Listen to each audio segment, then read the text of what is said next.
পাব, কৃষ্ণৰ স্পৰ্শ পাব, সেইদিনা ৰজা উদ্ধাৰ হ'ব গৈ।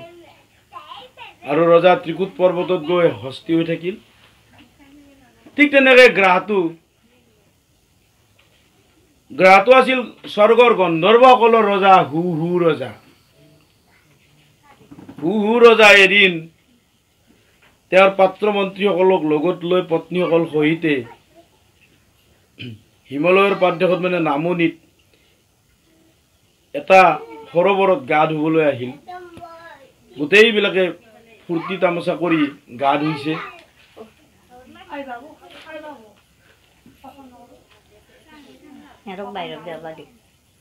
গা ধুইছে তেতিয়া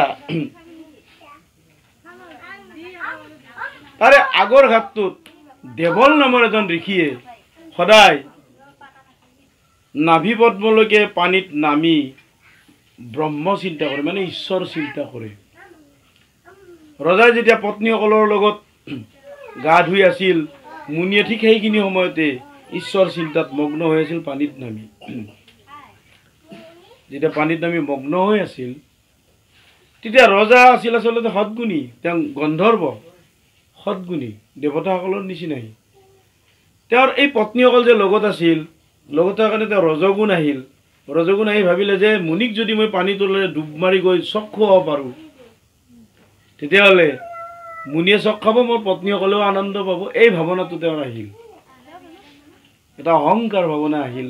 আৰু ৰজাই ডুব মাৰি গৈ মুনিক ভৰিত ধৰি বহুত দূৰলৈ টানি লৈ গ'ল পানীৰ তলে তলে। আৰু এৰি দিয়াৰ পিছত মুনিয়ে দৌৰ মাৰি এই পাৰত উঠিল, চক খালে। মুনি থক থককৈ কঁপিছে, কিহে মোক ধৰিছিল, কি জলচৰ প্ৰাণীয়ে ধৰিছিল তেওঁ গম পোৱা নাই।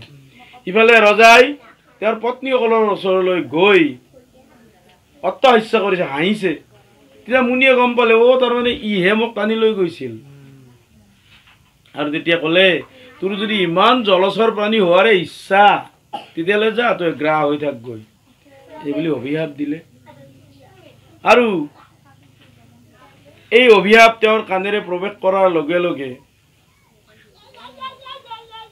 হু ৰজাৰ সেই ৰজগুণ গুচি গৈ তেওঁৰ সদগুণ উভতি আহিল। আৰু তেওঁ বুজি পালে তেওঁ যে ভুল কৰিলে।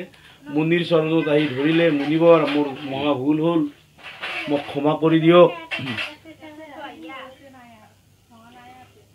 তেতিয়া মুনিয়ে কৈছে যে এতিয়া আৰু মই মোৰ সাপ ফিৰাই ল'ব নোৱাৰোঁ, তুমি ইয়াৰ পৰা দক্ষিণলৈ গৈ থাকা, এটা বিলত তুমি গ্ৰাহ হৈ থাকিবা। আৰু তাতে এদিন এটা হাতীক কৃষ্ণই উদ্ধাৰ কৰিবলৈ যাব, হাতীটোৰ তপস্যাত সন্তুষ্ট হৈ। আৰু সেইদিনা হাতীটোক তুমিয়েই ধৰিবা, আৰু সেইদিনা তুমি হাতীটোৰ লগতে তুমিও মুক্ত হ'বা।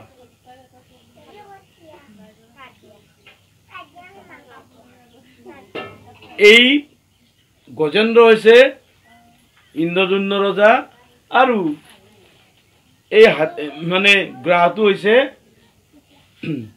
গন্ধৰ্বসকলৰ ৰজা হু ৰজা। সময় বাগৰিল, বহু বছৰ গ'ল। গজেন্দ্ৰই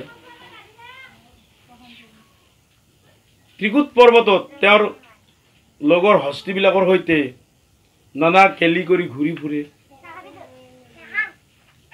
গজেন্দ্ৰৰ নিচিনা শক্তিশালী হাতী আৰু সেই জংঘলত নাই।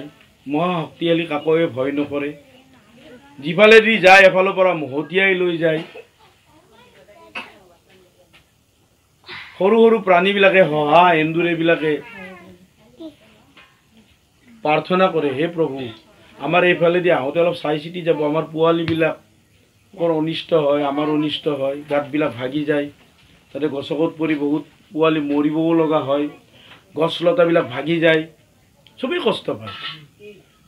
কথাটো এনেকুৱা, গজেন্দ্ৰৰ লগত যদি আমি ৰিজাওঁ,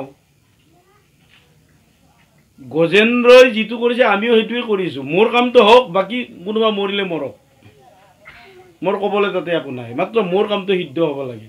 গজেন্দ্ৰ তেনেকুৱা আছিল। আৰু আমিও ভাবি আছোঁ যে এই জগতত ময়ে শক্তিশালী, গজেন্দ্ৰই ভাবিছিল এই জগতত ময়ে শক্তিশালী। আৰু এই মই মত্ত ভাৱনাৰে আমি যোৱাকালি কি হয়, এটা সময়ত যেতিয়া বিচনাত পৰোঁ, সেইদিনাহে গম পাওঁ যে মই ইমান শক্তিশালী বুলি ঘূৰি ফুৰিছিলোঁ, আজি দেখোন মই বিচনাত পৰি গ'লোঁ। ঠিক তেনেকুৱা গজেন্দ্ৰৰ হ'ল এনেদৰে শক্তিশালী বুলি কৈ ঘূৰি ফুৰোতে গজেন্দ্ৰক সেই বিলখনলৈ গ'ল য'ত গ্ৰাহটো আছে আৰু তাতে গৈ নানা জলকেলি কৰি তেওঁৰ পত্নী সন্তানসকলৰ লগত গা ধুইছে, সন্তানসকলক সুৰেৰে পানী খুৱাই দিছে, পত্নীসকলক সুৰেৰে পানী মাৰি দিছে, যিটো আমি জীৱনত কৰোঁ। ল'ৰা তিৰোতাৰ লগত ধেমালি কৰি থাকোঁতে ঈশ্বৰ পাহৰি যাওঁ। ল'ৰা তিৰোতাৰ লগত ধেমালি কৰি থাকোঁতেই ঈশ্বৰ পাহৰি যাওঁ, ঈশ্বৰ চিনি নাপাওঁ। তাকেই প্ৰতিমা পাণ্ডে বৰুৱাই এটা গোৱালপৰীয়া লোকগীতত গাইছে, ও দিনে দিনে খচিয়া পৰিবে রঙ্গিলা দালানের মাটি গোসাই জি কোন রঙ্গে, ও দিনে দিনে